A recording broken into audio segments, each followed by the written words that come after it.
Bem-vindos ao Duas Solas da Lapa, Cultura e Religião servidos nos dias 10 e 20 de cada mês. Eu sou o Soles Tiago, comigo está o Soles Joel e hoje temos um convidado do outro lado do oceano, Pastor Wilson Porte Júnior. Bem-vindo. Muito obrigado, prazer estar aqui com vocês. Boa noite. Boa noite, quer dizer, aqui é noite aí deduz que seja o quê? 6 da tarde, 5 da tarde? Não tenho ideia. 6 horas da tarde aqui no Brasil agora. 6 da tarde. Wilson, tu estás aonde? És de onde? Do Brasil de onde? Eu sou do estado de São Paulo, numa cidade chamada Araraquara. Fica bem no meio do estado de São Paulo, cerca de 280 quilômetros da capital. Brasília, então. Wilson, pastor, professor, escritor, membro, eu encontrei o termo conselheiro da coalização para o Evangelho, pintor, que eu tenho visto algumas das publicações no Instagram. Fala um bocadinho de ti. Tanta coisa.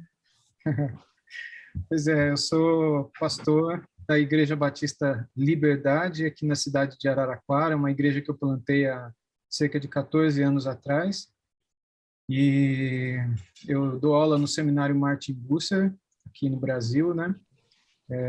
Sou professor de introdução ao Antigo Testamento e ao Novo Testamento, então minha área é a área bíblica. Sou professor de teologia bíblica de missões e também de hebraico aqui no seminário. Tem alguns cursos online também, nos quais eu ministro algumas disciplinas. Eu dou aula em alguns outros seminários aqui no Brasil, como professor visitante, como professor externo, né, de outras disciplinas. E isso é um pouco daquilo que eu tenho feito, que eu tenho escrito também, procurado escrever bastante. Tenho 6 livros publicados. 6? Eu tinha visto 5, eu tenho 2. Portanto, Depressão e Graça, que nós já vamos falar daqui a pouco. O Impacto da Humildade. Isso, o Guia para a Nova Vida, que nós utilizamos aqui em casa como para o culto doméstico com a nossa filha quando ela estava a preparar-se para o batismo. Um Pregador da Graça, a fé reformada na vida de Benjamin Keach. Unidos pela Cruz, que é em Efésios, certo? E eu apanhei a visão cristã sobre a Bíblia, que eu não conhecia isso. Qual é que falta? Não, são esses, são 6. São 5? São 6. A minha matemática é ótima. Eu sou de letras. É por isso que este podcast tende a ser mais dedicado às partes culturais e aos livros, porque a matemática e a ciência está tramado, tramado por aqui. Wilson, diz-me uma coisa, o Tiago passou um livro, eu ainda não tive a oportunidade de o ler. Este livro é a última Depressão e Graça que nós hoje queremos falar um bocadinho contigo. Foi o último que tu escreveste? Não, foi o primeiro, na verdade. Este foi o primeiro? Foi o primeiro, lançado em 2016. 2016, disseste tudo, ou 2006? 16. Portanto, tem sido uma média de um livro, até mais do que um livro por ano. É mais ou menos. De lá para cá, tem sido quase um livro por ano. Ano que vem já tem um pronto para ser lançado sobre o Pentateuco, provavelmente entre março e abril, se Deus quiser. Mas Depressão e Graça foi lançado, se não me falha a memória, em outubro de 2016, durante a Conferência Fiel aqui no Brasil. E é isso. Ok. Já agora eu fiquei curioso, por exemplo, e efetivamente em menos de 6 anos, em 5 anos e pouco, lançaste 6 livros. Os temas tu já os tens planeados ou vão-te surgindo? Como é que te aconteceu? Ou seja, estes 6 livros em 5 anos, como é que te aconteceu? As temáticas estavam escolhidas? Foi algo que estavas a escrever um e de repente já tinhas material para o outro? Como é que isto foi ocorrendo? Eles foram acontecendo espontaneamente, sem muito planejamento. Não houve um planejamento básico, né? O Depressão e Graça foi fruto de uma série de estudos que eu fiz com a igreja em que eu sou pastor, alguns estudos, ensaios que eu escrevi e publiquei na internet, na época no meu blog, né, no meu site, e por fim acabaram virando livro, depois de uma pesquisa um pouco mais profunda, né? Depois foi lançado, se não me engano, Uma Visão Cristã sobre a Bíblia. Esse foi um livro encomendado, um livro que a editora Visão Cristã aqui no Brasil pediu que eu escrevesse sobre a história da Bíblia, como a Bíblia chegou até nós, especialmente o período em que a Bíblia passou por perseguições. Depois foi Um Guia para a Nova Vida, esse livro que o Tiago mencionou que ele estudou em sua casa, né, com a filha, Um Guia para a Nova Vida, que é um livro que eu também escrevi para a igreja em que eu sou pastor, com o objetivo de preparar pessoas para o batismo, preparar pessoas para a classe de novos membros, e até hoje esse livro nos serve dessa forma aqui. Depois, uma série de pregações que eu fiz em Efésios acabou entrando dentro da série de comentários que a Vida Nova tem, a editora Vida Nova, Edições Vida Nova aqui no Brasil tem, em que o Augustus Nicodemos, pastor, tinha os seus comentários, eles me colocaram para publicar também dentro dessa série. Então, entrou esse meu livro de Efésios, né, Unidos pela Cruz, como o subtítulo é A Mensagem de Efésios para a Igreja de Hoje, né, um comentário de Efésios para a Igreja de hoje, mais prático, mais pastoral. Já tinha escrito antes, eu acabei esquecendo dele, isso foi minha tese de mestrado, Um Pregador da Graça, que é um pouco da história dos batistas reformados e de um batista reformado, que é o Benjamin Kitt, e de como a história dele contribuiu para a formação da teologia batista no século XVII.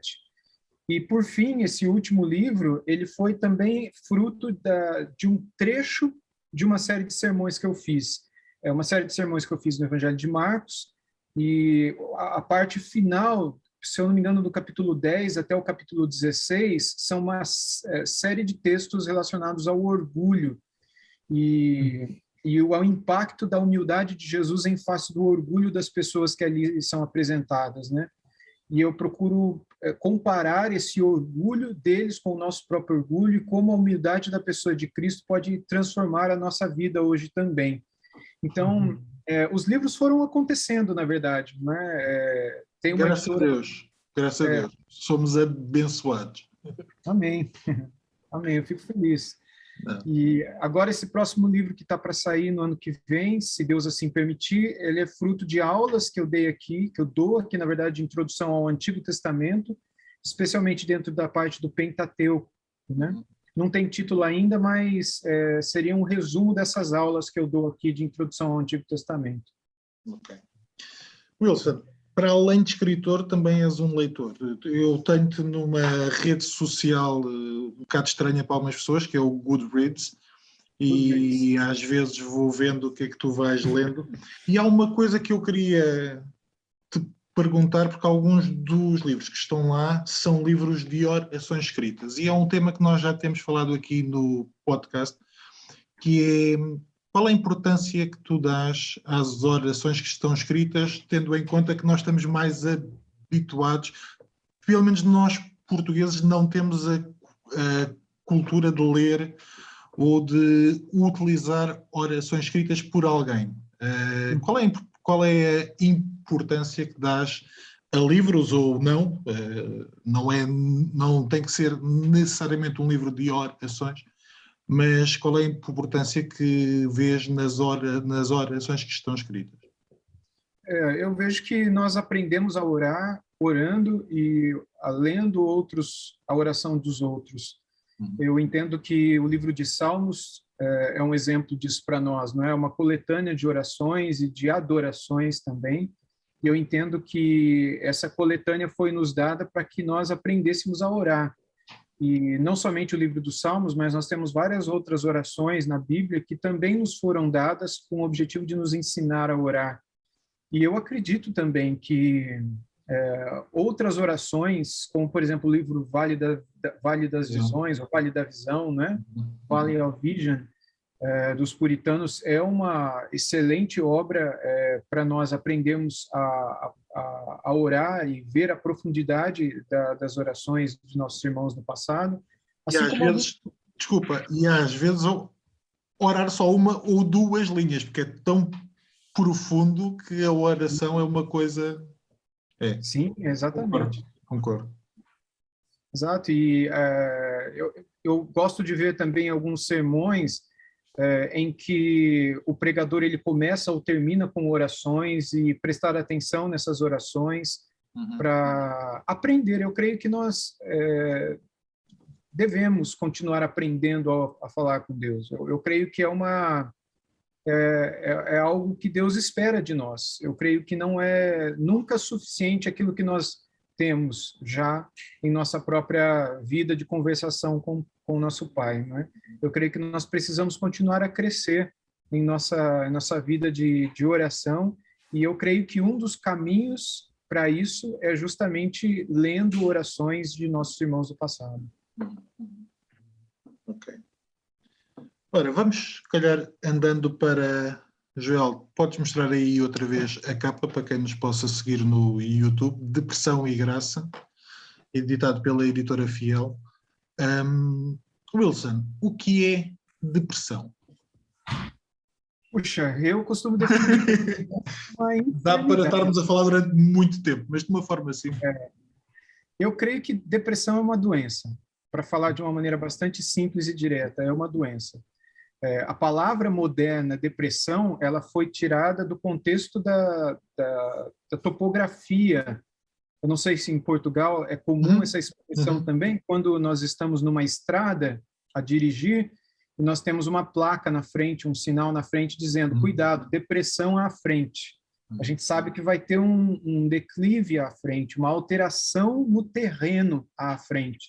Então, a depressão seria uma alteração no terreno. Quando, então, no início do século XX, alguns cientistas da área médica utilizaram essa palavra para descrever a alteração na alma humana ou alteração no comportamento humano, eles quiseram demonstrar que há uma enfermidade, não é? E que muitas vezes é percebida pela alteração do apetite, ou pela alteração do sono, ou pela alteração do ânimo, ou pela alteração na percepção da realidade. Então, várias alterações que podem acontecer e que demonstram que aquela pessoa ela está enferma, a mente dela está enferma e carece de auxílio. E, obviamente, essa enfermidade ela vem carregada de uma série de marcas, né, de sintomas, sendo que um deles, que é o mais característico, é uma tristeza, muitas vezes profunda, sendo que muitas pessoas acabam associando a depressão com a tristeza, mas tristeza não é depressão. Eu digo isso porque, normalmente, a pessoa, quando está triste, normalmente alguém chega e diz, essa pessoa está em depressão, né? Tá muito triste, talvez esteja em depressão. E às vezes não, às vezes ela só está triste mesmo. Nem toda tristeza é depressão, né? Mas toda depressão leva a uma tristeza. Mas nem toda tristeza leva a uma depressão, né? A mesma coisa com relação ao luto, quando nós perdemos alguém e estamos enlutados, né? Isso não significa que nós estamos em depressão também. Nós podemos até entrar em depressão, dependendo da situação em que nós perdemos um ente querido, mas o fato é que a depressão ela deve ser sempre encarada como uma enfermidade, a fim de que profissionais possam estar presentes e atender a pessoa com medicações e com orientações que possam auxiliar essa pessoa a sair dessa situação. Esse é um dos pontos que eu acho interessantes no livro, e é um livro, para quem ainda não leu, que vai fundo na palavra, mas é um livro que começa com esse aviso, ou seja, quem está em depressão provavelmente terá que ser tratado medicamente. Ou seja, há um esforço teu para nos levar à palavra, mas não há um esforço para nos convencer que o apoio médico não é importante, bem pelo contrário.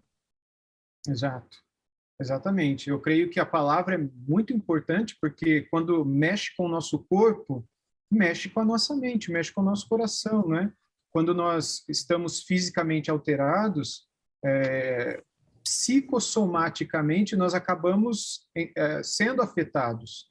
Então, o nosso espírito se abala, e é importante que nós tenhamos um pastor, um conselheiro, um amigo, um irmão em Cristo que nos aconselhe, que nos dê suporte. Portanto, a palavra tem o seu lugar, ela é necessária, mais do que necessária, mas nós não podemos esquecer, obliterar a presença de um médico, de um profissional da área médica que venha trazer auxílio para aquela alteração física. Muitas vezes pode ser uma alteração hormonal, é muito comum isso em mulheres, né? Ou pode ser alguma disfunção neuroquímica cerebral, e isso pode ser tratado com medicações e com, enfim, um tratamento. Eu gostava de pegar nisso, também vou querer voltar ao início, até porque fiquei curioso como é que tu disseste que começou numa série de pregações, mas já lá vou a isso, queria agora pegar no que tu estavas a dizer. Ou seja, que uma das coisas que ainda há pouco tempo falava com um amigo meu é com o advento da ciência, das coisas passarem a ter um nome, aliás, tu já referiste isso, ou seja, depressão é uma palavra moderna, não, no tempo da Bíblia não era um termo que estivesse cunhado, o que era a depressão em si, mas tal como o teu livro mostra, já havia muitos indícios, ou seja, não usando a palavra depressão, a depressão também se encontra presente na Bíblia. Mas uma das coisas que eu falava com este meu amigo é que muitas vezes nós agora termos nome para as coisas e a ciência e a medicina explicarem muito bem as coisas, muitas vezes é criada ou pode ser criada em nós uma dicotomia de, por exemplo, ou seja, a depressão agora é só um problema psicológico e que a igreja não é aqui chamada. Ou o contrário também se pode dar, ou seja, estarmos tão fechados no nosso mundo cristão, né, que ficamos tão a olhar para a depressão como um problema só espiritual e depois também não pegamos nesta parte, como tu estavas a dizer, de problemas às vezes químicos, problemas mesmo físicos que a pessoa pode ter. Tu sentes esta dicotomia, tu sentes que nós, especialmente enquanto cristãos, podemos às vezes cair para um extremo ou para outro, ou por um lado, não estamos a chamar para a igreja para algo que a igreja deve de apoiar, porque não é só um problema psicológico, ou por outro lado, a igreja acha que pode resolver tudo e a ajuda médica às vezes é necessária. Você acertou num ponto crucial, que é essa dicotomia que existe sim, eu acredito que existe aqui, existe aí em Portugal, existe nos Estados Unidos, existe no mundo inteiro, que é essa separação, né? Essa falta de equilíbrio. Pessoas que, por um lado, entendem que a depressão é só fruto de demônio ou fruto de pecado, que depressão é frescura. Eles costumam rotular e generalizar a questão. Há outros que dizem que não há nada de espiritualidade nisso, que a depressão é só físico, né? Que você toma remédio e passou, que você não tem nada de espiritual que deva ser, de alguma maneira, atacada ou estudada, né? Nós não precisamos nos preocupar com a vida espiritual da pessoa. Então, é necessário que haja esse equilíbrio, porque a Bíblia, há muito tempo, já há praticamente 3.000 anos, o rei Davi dizia da psicossomatização, não é, que havia em sua própria vida, quando ele diz que enquanto ele calava os seus pecados, enquanto ele guardava os seus pecados dentro de si, então algo espiritual, guardar o pecado, os seus ossos doíam, sua pele ardia em febre, não é? Ele fazia nadar a sua cama, o seu leito em lágrimas, ele sofria na alma, no corpo, perdão, pele, carne, osso, ele sente na pele, na carne, algo que é espiritual, algo que é não físico, algo que é imaterial, que afeta o material do seu ser. E, mais recentemente, a gente tem Sigmund Freud, falando tanto sobre a psicossomatização e a influência que o corpo pode ter na alma e a alma pode ter no corpo. E muita gente, tanto dentro da psicanálise quanto dentro da própria psicologia e dentro da psiquiatria, também desenvolvendo teorias relacionadas a transtornos de ansiedade que desenvolvem cânceres, que desenvolvem problemas físicos por transtornos de ansiedade. Então, tem se falado hoje em dia sobre a influência que o corpo traz à alma e a influência que a alma traz ao corpo. Se a minha alma não está bem, o meu corpo fica mal. Eu preciso tratar dos dois, eu não posso cuidar somente de um. E se o meu corpo não está bem, é natural que a minha alma possa ficar mal também, por conta da ansiedade, por conta da preocupação, por conta do medo, por conta de uma série de questões que são próprias da alma humana, não é? Do nosso coração caído, sensível, frágil, que se limita muitas vezes a sua própria vulnerabilidade, né? E acaba entrando numa situação de fragilidade, de fato, por conta de alguma questão física que nós estamos atravessando. Então... desculpa. Sim. Não, pode falar, pode falar. Não, ia-te perguntar, ou seja, como é que tu vês, não sei qual a experiência que tu tens na tua comunidade, ou mesmo fora dela, com este tipo de questões, mas como é que tu vês esta tensão que existe, né? Acho que existe sempre entre esta parte psicológica e a parte espiritual, e achar aqui entre o que é a ajuda médica e o que é a ajuda da igreja, do pastor. Como é que tens alguma forma de enquadrar isso? Ou seja, claro que acredito que cada caso é um caso, mas como é que tu, por exemplo, na tua comunidade, tentas que as pessoas olhem para isto e tentem perceber qual é o papel da igreja e qual é o papel do médico? Assim, dentro da minha comunidade, da igreja em que eu sou pastor, já há uma maturidade um pouco maior com relação a isso. Mas eu prego muito sobre isso em vários lugares aqui no Brasil. Eu já estive a pregar, inclusive, em Portugal, sobre esse tema também, sobre esse assunto em Lisboa, em alguns lugares mais no norte de Portugal também. E por ocasião do lançamento do meu livro, se eu não me engano, em 2017 ou 2018, eu estive aí. E o que eu percebo é que há ainda há uma dificuldade nas pessoas de perceberem a correlação que há, a importância que há do diálogo entre a medicina e o aconselhamento bíblico. Ainda há uma dificuldade. Wilson, deixa-me só colocar aí uma questão. Tu ainda sentes, e eu sei que isto era verdade em Portugal há 10, 15 anos atrás, que dentro da igreja se pensa um bocadinho que crente não sofre depressão, que é encarado quase como alguém que tenha depressão é visto, se calhar, um pouco de lado. Sim, ainda hoje. Como eu estava dizendo, eu acredito sim que há muita gente que ainda hoje acredita que crente não tem depressão, porque depressão seria fruto de pecado, né?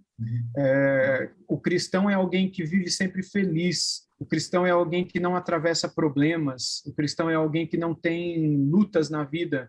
Esse tipo de pensamento, ele existe por conta de uma falsa teologia, de uma falsa pregação, pela falta da própria Bíblia, do próprio Evangelho na vida das pessoas, porque o Senhor Jesus disse que no mundo nós teríamos aflições, mas que Ele venceu o mundo, Ele nos daria a paz dele para nós atravessarmos essas aflições.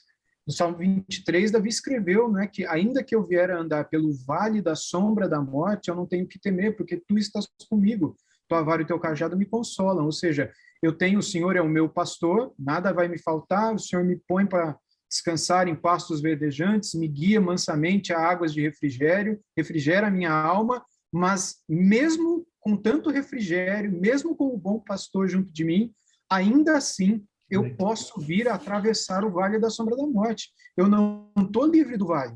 E vale ali é literalmente a depressão, porque é a alteração no percurso, é a alteração do caminho. Eu estou no caminho e de repente tem um vale na minha frente, de repente tem uma depressão na minha frente. O que ele promete no Salmo? Que a presença dele me trará consolo e conforto. A vara e o bordão me confortarão, me consolarão durante esse tempo todo, né? Então, infelizmente, ainda a gente tem gente dentro das igrejas que pensam dessa forma, e eu creio que só a pregação da palavra de Deus pode ajudar porque essas pessoas, infelizmente, atrapalham quem tem depressão, quem entra em depressão, na luta delas. Porque muitas vezes as pessoas não vão ao médico, elas não vão tomar os remédios, porque elas pensarão consigo mesmas. Bom, se ir ao médico é um erro, se tomar o remédio é falta de fé, então eu vou vencer sozinha, eu vou lutar sozinho, eu não vou tomar o remédio, eu não vou mais nesse médico, porque o psiquiatra não é para mim, é para outras pessoas que estão doentes. E pode acontecer da depressão nessa pessoa se agravar ainda mais, porque depressão é uma doença e ela, como qualquer outra doença, ela pode piorar e pode causar alucinações, surtos psicóticos, fazendo com que a pessoa chegue a ponto de tirar a vida de alguém ou tirar a própria vida, como tem acontecido demais. Mais de 90% dos casos de pessoas que se suicidam em decorrência de depressão. Segundo uma pesquisa no livro O Demônio do Meio-Dia, do Andrew Solomon, que é um dos melhores livros sobre depressão que nós temos publicados em língua portuguesa. É um dado gigantesco, né? Nós temos um irmão nosso na fé, o David Murray, que escreveu um livro, O Cristão Tem Depressão, e ele coloca um outro dado ali, dizendo que das mortes violentas que têm acontecido nos Estados Unidos, cerca de 49% destas são decorrentes de depressão. Morte violenta é luta, guerra, assassinato e tal, né? E ele coloca a depressão por conta do suicídio, porque a depressão ela pode levar a uma morte violenta, no caso do suicídio. Ele coloca mortes em guerra como 30 e poucos % e assassinatos, né, em caso de latrocínio, coisa de 19%, 18%, e depressão 49%. Então, é algo muito sério, não pode ser visto apenas como uma frescura, não sei se frescura, a palavra frescura para vocês em Portugal é a mesma aqui para a gente. Uma bobeira. Não é bem a mesma, mas conhecemos a expressão, sim. Então, a pessoa está... como é que vocês diriam? A pessoa, ela está...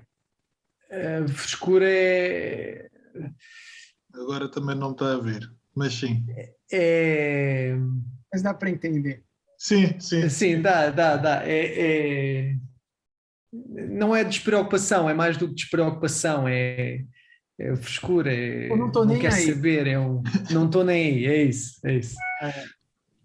Mas, Wilson, uma das coisas, até quem está a ouvir até agora já o entendeu, mas uma das coisas que eu acho importantes no livro é que, para falar de depressão, usando outros autores, usando dados científicos, vais à palavra.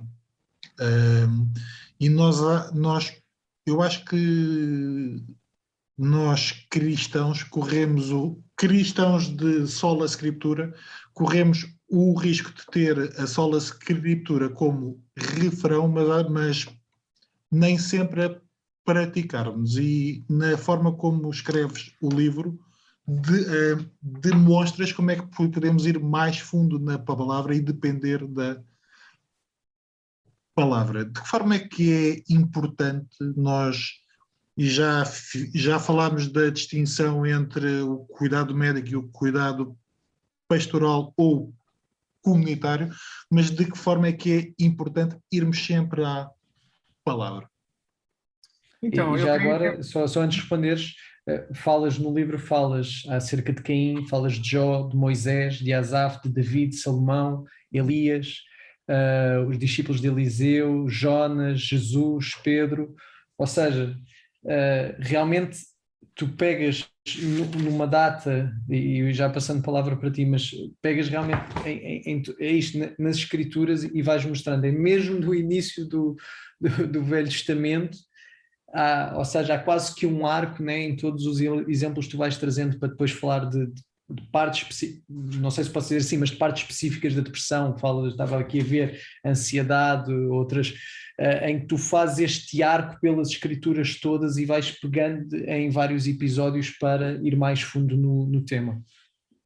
Exatamente isso. O objetivo é esse. Eu entendo que o sola escritura é importante no aconselhamento da depressão, para que nós entendamos que somente Cristo pode trazer consolo e conforto para aquela pessoa que está passando por depressão. Primeiro ponto é esse. Segundo ponto é, eu creio que o sola escritura é importante no caso de a pessoa ter entrado em depressão por conta de um pecado cometido. Mesmo que agora ela já possua alterações físicas por conta desse pecado. Porque um pecado pode gerar alterações físicas. A pessoa começa com, sei lá, uma ira, e essa ira se torna uma úlcera, se torna um câncer, se torna, e isso é, como eu dizia há pouco, mais do que comprovadamente real no mundo em que a gente vive pela ciência. De que maneira a ansiedade, por exemplo, pode causar cânceres terríveis numa pessoa, né? A ansiedade, a preocupação, uma simples preocupação, quando não contida, pode gerar esse tipo de situação. Mas se a gente for imaginar a ansiedade, a ansiedade levou a pessoa àquele câncer, né? E à depressão. Será que eu, tratando como sola escritura a pessoa que teve problema com ansiedade, e a pessoa se arrependendo da ansiedade dela, ela automaticamente estará curada do câncer? A gente sabe que não. A consequência do pecado vai permanecer na vida dela. Aquilo que começou espiritualmente e que terminou fisicamente vai precisar continuar de um tratamento, vai precisar continuar com o tratamento físico. Portanto, eu creio que é o sola escritura e não o nuda escritura. O nuda escritura seria a Bíblia e excluir-se-ia tudo o mais. Né? Eu excluiria a medicina, eu excluiria a psiquiatria, eu excluiria a psicologia e diria que nenhuma dessas ciências tem o seu valor, todas elas são absolutamente inúteis e não valem de nada para a instrução de alguém. O nuda escritura agiria dessa forma. Já o sola escritura não, ela entende que a visão do sola escritura compreende de que a Bíblia é suficiente para aquilo que ela é suficiente. Ela não é suficiente, por exemplo, para o tratamento de um câncer decorrente de uma ansiedade, mas ela é suficiente para tratar a ansiedade. Então, eu a utilizarei dentro daquilo que ela é suficiente para realizar a transformação.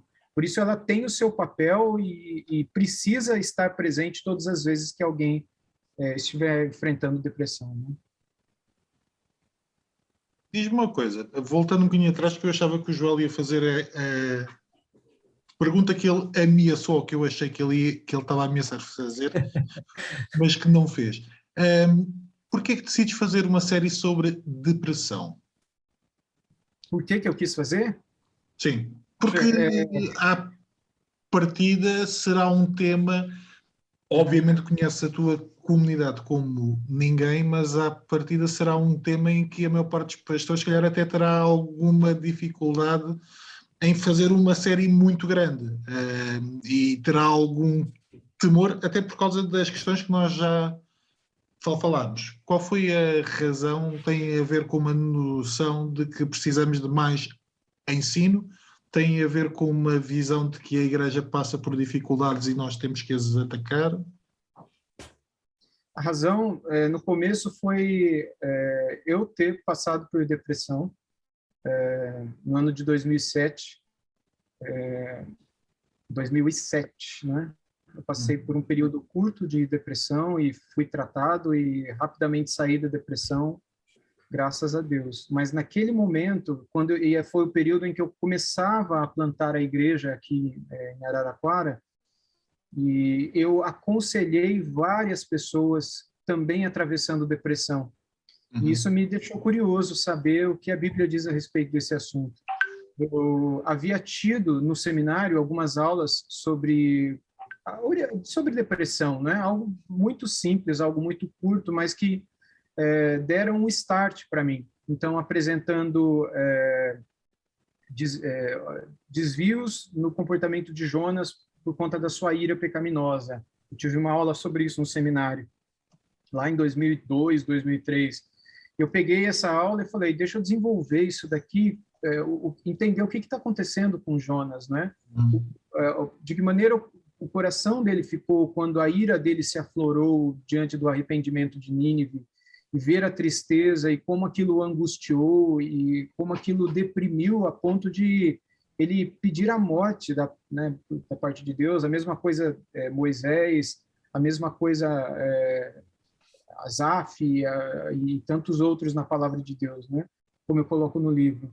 Então, começou aqui na comunidade de uma experiência que eu mesmo vivi e depois do aconselhamento para outras pessoas vivendo isso. Aí eu entendi de escrever alguns estudos pequenos, pastorais de domingo, para colocar no boletim da igreja, sobre depressão. Então, tudo nasceu com essas pastorais.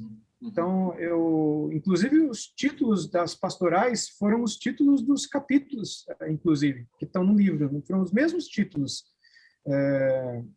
E aí, sei lá, eu acho que foi lá por cerca de 2011, 2012, foi quando eu escrevi essas pastorais, e essas pastorais foram coletadas depois e foram publicadas no meu site. E um amigo muito querido aqui no Brasil viu esse material, sugeriu que esse material fosse publicado, né? Vocês devem conhecer o Franklin Ferreira, pastor Franklin Ferreira. E aí então começou essa conversa com o Thiago Santos, que é da Editora Fiel aqui no Brasil, e eu continuei a escrever mais sobre o assunto, pesquisando mais personagens, pesquisando também a parte mais técnica, a parte mais clínica, que é a parte inicial do meu livro, que eu não tinha escrito para a igreja a respeito daquilo. E foi assim que o livro foi surgindo, Thiago. Foi mais ou menos dessa maneira que as coisas foram acontecendo. Mudou alguma coisa para ti na perspectiva? Ou seja, e agora talvez em dois momentos, ou seja, como estavas a dizer, passaste por um período de depressão, depois de teres passado, alguma coisa mudou para ti na forma como entendias o que era a depressão? E depois também num segundo momento, depois quando sistematizaste mais depois para as pregações este tema, nessa altura também sentes que o teu entendimento voltou a mudar em alguma coisa em relação a isto da depressão? Ou sentes que não houve assim grande... Não, sim, houve sim. Eu creio que eu era um desses cristãos medianos que não compreendiam o assunto e que achavam que talvez fosse falta de fé ou falta de uma sei lá, espiritualidade maior, né? Até que eu tive problemas físicos mesmo por conta da depressão, né? Algo que eu tive problemas com labirintite muito fortes, né? E que foram desencadeadas por conta de uma depressão, né? Segundo os médicos que me atenderam aqui. Então, eu precisei tratar das duas coisas, tanto da labirintite quanto da questão da minha alma mesmo, né? Na época, uma situação meio traumática que eu vivi, e tudo contribuiu para que eu crescesse, para que eu aprendesse, para que eu percebesse, não é, a graça de Deus naquele momento de sofrimento que eu passava, e também a graça de Deus para me dar paciência enquanto eu lutava contra essa enfermidade física, né, a própria labirintite, para poder chegar no fim dela, depois de quase um mês de cama, sem conseguir levantar a cabeça, né, tudo girava, conseguir sair daquela situação bem, né, fisicamente íntegro. Mas mudou muita coisa, sim, Joel. Estou aqui Diz, Joel. O nosso pastor, não sei se conheces não, o Tiago Cavaco, ele há pouco tempo lançou um livro, aliás, saiu aí no Brasil, cá em Portugal e não saiu, mas como é que se chama o livro, Tiago? Agora passou-me, Um Pastor Visto por Dentro, mas como é que é o título? Arame Farpado no Paraíso. Arame Farpado no Paraíso, e num dos últimos capítulos ele refere lá, refere uma parte em que passa por um episódio que agora não vale a pena estar aqui a entrar em detalhes, mas que ele diz que no meio das trevas em que ele se sentia, ele tinha a segurança, mesmo na altura não estando a sentir, mas sabia que Jesus estava com ele. Tu sentes que a passar por esta caminhada, e tu estavas a dizer isso, ou seja, tu sentiste quase aquela coisa do Deus meu porque me abandonaste, ou sentiste sempre Sentiste, ou seja, sentiste mesmo essa depressão, essa separação de Deus? Uhum. Eu entendo, então, há momentos e momentos na depressão, né? Há momentos em que a gente se sente literalmente abandonado, e eu creio que é uma alteração na nossa percepção da realidade, obviamente, né? Deus não nos abandonou, mas o nosso coração se sente assim. Nós nos sentimos frágeis, e embora nós não estamos frágeis, mas é como se nós estivéssemos vestindo uma roupa de madeira e que nos impossibilitasse de andar, de sair do sofá e fazer qualquer coisa, né? Uhum. Então, a impressão que a gente tem é terrível, não é? E o peso que a gente carrega é terrível. Então, sim, esses são sintomas, digamos assim, comuns para pessoas que passam por certas síndromes e transtornos que são comuns da depressão. Sejam elas síndrome do pânico, né? Alguns transtornos de ansiedade, a depressão importante, como ela é chamada também, depressão severa, que é um tipo de depressão também, e outros tipos de depressão. A depressão, na verdade, é um grande guarda-chuva, né? Debaixo do qual nós temos várias síndromes, vários transtornos que afetam as pessoas. Então, mas em todos eles, o que se percebe é essa fragilidade que o Cavaco fala no seu livro e que nós percebemos, sim, quando atravessamos esse momento. É um momento bem difícil, mas que com a presença de Deus na nossa vida se torna confortador ou consolador. A gente sente a paz dele. Embora a aflição está ali, a gente sente a paz dele para ajudar a gente a atravessar. Às vezes, de uma maneira mais presente, essa paz, às vezes, de uma maneira mais distante. E daí a importância de nós termos um irmão do lado, a comunidade por perto, a presença da igreja, a presença da família, a compreensão de pessoas ao nosso redor, daquilo que nós estamos vivendo e nos ajudando, né, a lembrar de tomar o remédio, nos animando a irmos para o médico, orando com a gente, se possível, necessário for, e até lendo a Bíblia conosco, né? Nos incentivando a ir à igreja, passando na nossa casa para nos buscar, para nos levar à comunidade, se a pessoa perceber que se não for dessa maneira, a pessoa não vai para a igreja. Então, tem uma série de coisas que a comunhão dos santos pode ajudar nessa hora, para que esse momento de vale, esse momento de solidão, se torne menos escuro, não é menos sombrio para a gente. Sim, acredito que seja por isso que o livro não se chama só Depressão, né? É Depressão e Graça, né? E acho que ou seja, em todos os, como eu disse, ainda não tive tempo de ler todo, mas há sempre essa parte de começar em cada um, quando falas de Jones, etc., mas acaba sempre na graça, né? E essa caminhada. Exato. Nós temos estado a estudar o Credo dos Apóstolos na escola dominical e estamos agora no artigo sobre o Espírito Santo. E tu referiste a questão de Deus ser consolador, especificamente através do Espírito Santo, e da comunhão dos santos, que é algo que só acontece através do Espírito Santo, e também é por aí que o livro, eu não diria termina, mas que foca na parte final, fala acerca da obra do Espírito Santo em nós e do sossego que podemos ter por Deus estar connosco. De qualquer forma, também já falaste um bocadinho de algo que eu acho que é importante e que eu acho que o livro também realça, que tem a ver com o apoio comunitário, ou seja, da família, mas também da igreja. De que forma é que nós, enquanto crentes, e acreditando que a igreja é uma comunidade do Espírito Santo, acreditando que a igreja é algo criado por Deus, nos temos divorciado desse apoio comunitário que é uma ação do Espírito Santo? Ou seja, a comunhão dos santos é bem mais do que estarmos só a falar daquilo que a gente gosta ou de estarmos juntos à volta de um churrasco. De que forma é que nós podemos, e já referiste a algumas coisas muito simples, mas de que forma é que nós podemos ser ajudados mais especificamente pelo Espírito Santo no apoio e também no tratamento da própria depressão? Tem um capítulo no meu livro que eu falo sobre Elias, a depressão na vida de Elias, e eu procuro mostrar a trajetória que ele viveu quando a rainha Jezabel prometeu que iria assassiná-lo.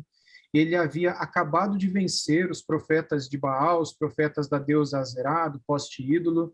Ele havia enfrentado Jezabel e Acabe por 3 vezes, pelo menos, lá no palácio, sem temer a eles. Ele não tinha medo de Jezabel, ele não tinha medo de Acabe, ele tinha ido pelo menos 3 vezes no palácio enfrentá-los face a face, mesmo ciente de que a Jezabel tinha matado um monte de profeta. Ele foi lá, sabendo que ela era assassina de profetas, ele não teve medo dela. E, enfim, algo acontece que quando aquele rapaz chega para ele e diz para ele, portanto, que ela o mataria em 24 horas, alguma coisa aconteceu na mente dele que a gente não sabe, que ele foge, vai para o sul, né, para Berseba, ele sai lá do norte, do Monte Carmelo, do norte de Israel, ele vai para outro país, né? Porque nessa época Israel era o reino do norte, o reino do sul, né? Ele vai para o reino do sul, para a região de Berseba, deixa lá o seu moço, como 1 Reis 18 diz, né? Que era uma espécie de auxiliar, ajudante, vai para o deserto de Berseba, por cerca de mais 40 quilômetros, diz a Bíblia, né? Caminho de um dia, o texto diz, e deita debaixo de um zimbro, que é uma árvore espinhosa que tem no deserto, 2, 3 metros de altura. Poucas árvores como ela têm sombra para poder deitar e dormir, ter o seu tempo aí. E lá ele dormiu.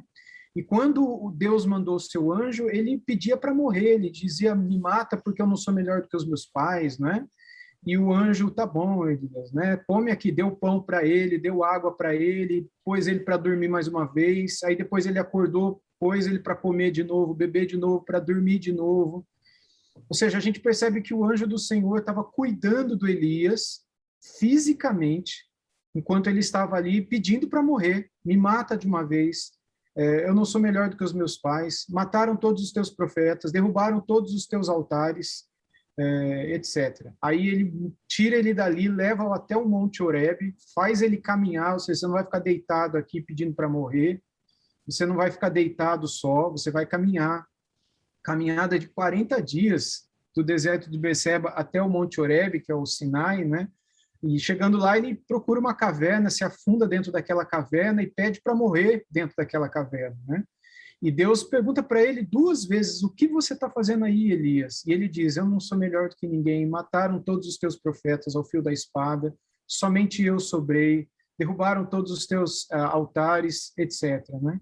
E mesmo Deus sabendo que aquilo que Elias falava era mentira, Deus não o contradiz, porque como derrubaram todos os teus altares? Deus poderia dizer, você mesmo construiu um ontem, ou 40 dias antes, né, da caminhada, você construiu no Monte Carmelo um altar em meu nome. Você lembra disso? Eu queimei o holocausto em cima daquele altar. Então, o altar está restaurado. Como o povo todo abandonou a aliança? Foram 3 coisas que Elias disse, né? Destruíram todos os altares, Deus não falou nada.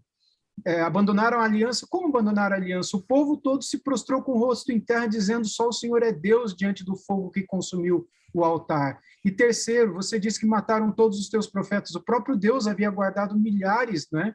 O próprio, me fugiu o nome do servo lá de Acabe, que havia... daqui a pouco me vem o nome dele na cabeça. Me fugiu o nome dele agora. Um servo de Acabe que havia escondido em grupos de 50 alguns profetas e os sustentava com pão e água.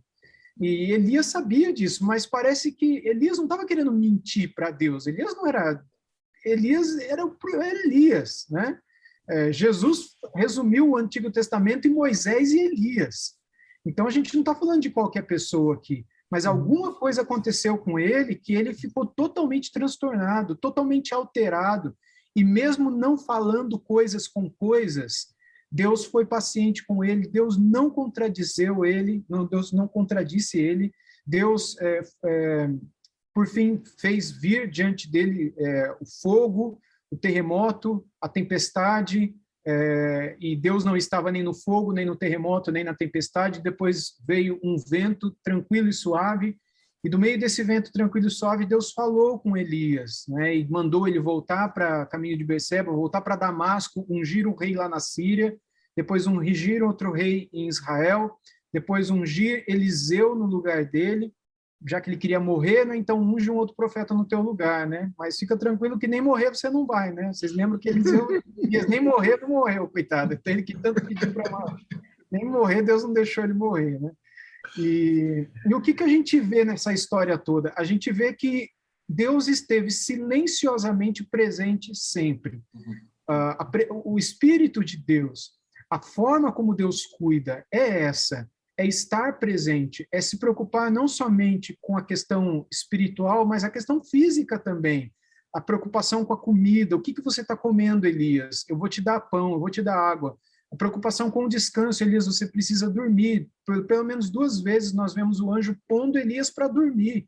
A preocupação dele de colocá-lo para caminhar. Deus poderia se revelar ali mesmo, não precisava ter mandado lá para o Monte Horebe, mas naquele momento era importante para ele fazer aquele tipo de percurso, porque a gente não sabe, e a Bíblia também não responde, mas num quadro de alteração, de depressão, Deus mandou ele caminhar. E no meio de um som tranquilo da natureza, Deus fala com ele, lembrando dos dons que ele possuía, do chamado que ele tinha e daquilo que ele tinha de fazer até o último dos seus dias. Deus o anima, Deus o consola, Deus o conforta, e Deus não aponta o dedo na cara dele dizendo, mas onde você estava? Você deveria ser macho, você deveria ser homem de verdade, teve medo de uma mulher, você não tem vergonha, não? Não teve medo de um monte de homem no Monte Carmelo, foi uma mulher dizer, eu vou te pegar, eu vou te matar, você saiu correndo de medo dela, você não é homem de verdade. Deus poderia ter dito tudo isso, o anjo poderia ter apontado o dedo na cara do Elias e ter dito, Elias, olha que papelão, que vergonha, que coisa feia, você deveria ter temor de Deus e não temor dos homens. Mas não é isso que acontece, né? Deus, ele não aponta o dedo na face, Deus não joga na cara de Elias, Deus trata ele com amor, com cuidado, com paciência e o ajuda no processo de restauração. Eu creio que essa é a nossa tarefa também. Com a ajuda do Espírito Santo, nos preocuparmos com o todo do ser humano, com essa questão holística do ser humano, né? E darmos a este tudo aquilo que ele precisa para a sua plena restauração no momento de sofrimento. Tu vês, tu tens algum conselho, por exemplo, para pessoas que passam por esta, nem é pelas pessoas que estão a passar esta situação, mas para nós cristãos que podemos estar a lidar com pessoas que não têm fé, que não acreditam e que estão a passar por situações destas e que todo o seu toda a sua esperança está somente na medicina. Vês algumas coisas, e acho que já muitas das coisas acabaste de dizer também, mas que nós possamos estar atentos enquanto cristãos para chegar a estas pessoas, para lhes dar uma esperança maior do que só aquela que elas têm, no que a medicina pode fazer por elas. Eu acredito, João, que elas não podem ver a Deus, não é? Elas não podem ter esperança em Deus, mas por nosso intermédio elas podem encontrar esperança no Senhor, ao ver em nós essa esperança, ao ver em nós esse fôlego, essa alegria, se nós estivermos ao lado delas, não é? Por meio de nós, elas verem ao Senhor. Eu creio que nós podemos ser essa luz do mundo e esse sal da terra a brilhar na vida delas, se agirmos como o anjo na história de Elias agiu. Eu creio que Deus, nessa situação mencionada por você, deseja nos usar como ele usou o anjo na vida de Elias. Nós, como anjos na vida das pessoas, para fazê-las encontrarem esperança onde não parece haver nenhuma. Me lembrar do título do livro do pastor Mark Dever, de A Igreja Ser o Evangelho Visível. e de alguma forma podermos tornar o Evangelho visível aos olhos daqueles que não acreditam. Wilson, eu acho que a gente pode ficar por aqui hoje. Já demos... Eu gostei do ênfase no hoje, que realmente a gente sim, começámos pelo primeiro livro, portanto eu acho que agora temos mais 5 que a gente pode visitar. Legal, foi um prazer. Opa, abres a porta, sabes que nós aí entramos, não? Não, mas eu ia dizer que os americanos ou os ingleses têm uma expressão de food for thought. Eu acho que muito daquilo que a gente aqui disse hoje pode ser deglutido, pode ser mastigado por muitos daqueles que provavelmente até estarão a passar por algumas destas dificuldades. Mas, Wilson, muito, muito obrigado. Eu sorri muito agora quando tu estiveste a falar da vida de Elias. Foi bênção, foi ânimo, foi bálsamo. E eu acho que isso também é muito importante e é visível. Eu há bocado também queria dizê-lo e acho que de alguma forma o consegui dizer, mas o facto de irmos à palavra, sermos alimentados por ela e ela se tornar real para nós. Não é só os nossos olhos estarem a passar por letras, e de estarmos a entender aquilo que estamos a ler, mas também de alguma forma perceber que o Espírito Santo está a agir em nós através dos princípios da palavra e que ele a pode fazer real para nós. Eu acho que tu fizeste isso hoje e nós estamos gratos. Obrigado pela tua participação, Wilson. Ok, foi um prazer. Eu que agradeço vocês, Tiago, Joel, pelo convite. Para mim é uma honra. Quando vocês quiserem, a porta está aberta. Tá bom? Maravilha. Vamos cobrar. Wilson, muito obrigado, então. Até à próxima. Até. Obrigado. Na sua presença até a tristeza salta de alegria. Sua presença faz o só a sua faz o crente vencer e o barril